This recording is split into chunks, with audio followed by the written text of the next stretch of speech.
100, pwede tayo na pisa. Mao na ni mga kaigsuunan ko sa wala masayod, mao na ni ang The Living Body of Jesus Christ na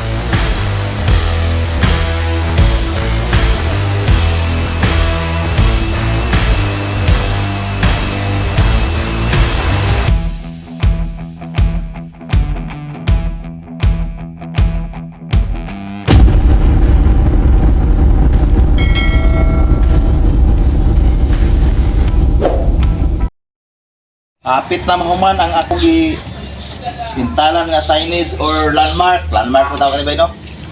Oh, signage, pwede sad. Para asam na ibutang mo ba? Muna ni siya gitawag og landmark sa The Living Body of Jesus Christ. Nga og naay mangita ay nasa ay nara ang signage sa The Living Body of Jesus Christ. Oh, asam na ibutang mo. Siguro sa it makatawan. Nagiyaw sa pulong sa Dios. Ikaw man ani bay barong gay ni bay. Bay. Ha? Ikaw man ani pabarong mo bay. Ay mo tuyo.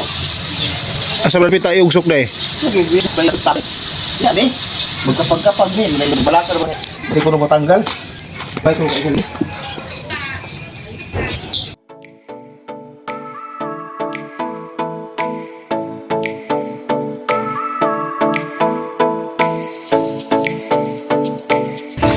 So mga igsoon, mo ni ang among trabaho din eh, si Darlio.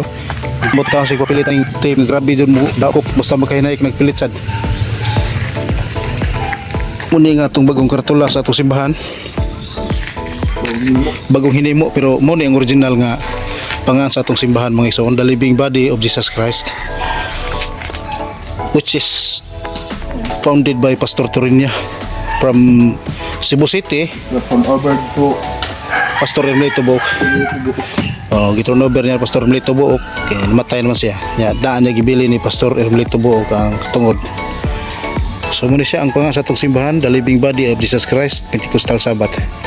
Kunya, nag-start ni siya nitong 1991. Nakabantay ko og buot mga grade 1 ko 1991, grade 2. Muna siya ang among pangan sa among simbahan gyud gikan pa sa una. Ya karon, salamat sa Ginoo nga gibalik niya pagpabarog nga murdaw liso sa mais nga niagi nagkalaya lalubong sa lapok kapan karon mitubo bibalik og subol nagpabiling buhi kay man siya. Unsa may imong kasultian ni atong trabaho, nindot na dili? nindot ni kay para sa Ginoo man eh. Praise the Lord, hallelujah. Mo ni siya mga igsoon ang original na to nga pangan sa atong simbahan. Salamat sa Ginoo nga nabalik na siya. Ni ato na ni siya gi-prepare para ni atong tao dito sa gawas.